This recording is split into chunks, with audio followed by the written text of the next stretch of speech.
Even before his inauguration, Donald Trump was a cause for concern in Europe. His tough stance on trade and criticism of the defense alliance NATO rankled many leaders. On top of that, some worry the steady rise of populism that helped put Trump in the White House threatens Europe's long-standing union. We sent Scott Thuma to Berlin to take the temperature at the height of Germany's election season. Another world leader facing yet another critical test. German Chancellor Angela Merkel is not facing the strong populist challenges her European counterparts have, which kept the world carefully watching France's elections. This country has largely stayed the course following Merkel's ideals of tough fiscal love and even-tempered diplomacy. But there are concerns about the future and Germany's direction, and the perceived divide between Germany and the United States has some sounding the alarm. Okay. How do you see this relationship playing out between Chancellor Merkel and President Trump? It's not a personal relationship. There are interests that are diametrically opposed. Joseph Brommel is a political scientist who sees the potential for a major shift in the U.S.-Germany relationship. I wasn't optimistic before Trump was elected, and believe me, since he is now at the helm, I'm even more worried, because he will reinforce those currents, those factors. He has been using them to get elected. He will be abusing them to get reelected. I believe strongly in free trade, but it also has to be fair trade. Trump has criticized long-standing policies on trade by threatening border taxes, the European Union by supporting Brexit, and NATO once questioning its usefulness. Some might argue we're hitting the panic button unnecessarily.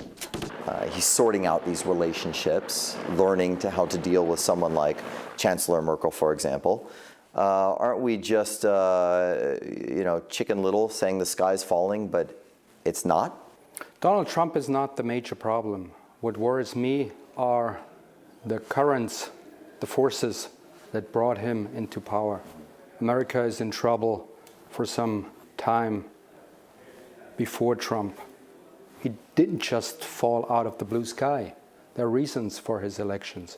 The relationship between Trump and Merkel got off to, by most accounts, a frosty start here at the White House, with the president publicly rebuking Germany and other NATO nations for not spending enough on defense. Many nations owe vast sums of money from past years, and it is very unfair to the United States.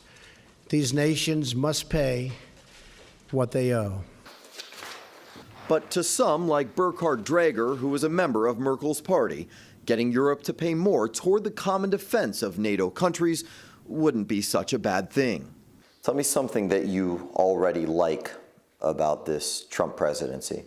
I like his way to be open. For example, with regard to defense policy, he's clearly saying that he's expecting more investment of Germany and other European countries into their defense. I absolutely agree. You like the fact that he wants more European involvement? Yes, I think he has the power now to make us invest more, and that we have to invest more in defense.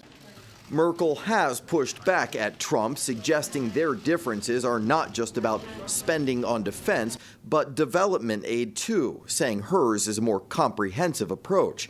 Meanwhile, Trump has since reevaluated his stance on NATO. I said it was obsolete. It's no longer obsolete. Now, Trump plans to attend the NATO summit in Brussels later this month. A smooth German-U.S. relationship, though, is not just ideal, Brommel says. It is crucial for fighting terror, pushing back against Russian President Vladimir Putin, and stabilizing the global economy. And uncertainty about White House plans has some now calling for Merkel to step up into what's often been America's role as the global leader. Merkel won't be able to do that. It takes a superpower to keep up the liberal world order. What we can do is keep Europe together to avoid the worst. We have seen before nationalisms. We have seen the 20s and the 30s. We don't want to go back there. Thus, Draeger says the real imperative is that these two leaders lead together. It was obvious that the two of them tried to find a way of communication, also a personal level of understanding. And I think this process has not come to an end yet, so they're still looking for it.